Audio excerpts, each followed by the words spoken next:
Ελλάδα 2014.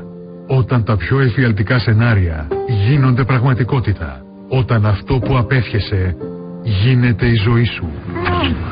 Καλό ταξίδι. Σας αγαπώ. Μόλις φτάσετε Αυστραλία πάρτε τηλέφωνο.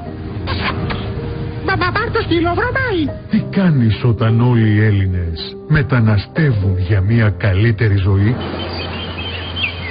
Όταν η Ελλάδα γίνεται μια χώρα φάντασμα.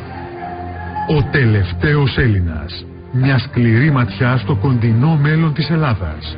Η συγκλονιστική ιστορία του κυρίου Δημήτρη, του τελευταίου Έλληνα που έμεινε στη χώρα και έχει μαυρίσει από το κακό του. Εδώ τον βλέπουμε να μαζεύει καλαμπόκια στο Μαρούσι και εδώ να κυνηγά ελάφια στην Κηφισιά.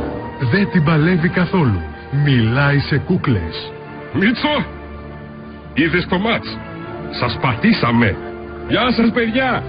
Όμως για τους δανειστές μας το χρέος είναι χρέος, ανεξάρτητα από το πόσοι Έλληνες έχουν μείνει για να το πληρώσουν. Τα λεφτά! Καθίστε ρε παιδιά, ένας έμεινα.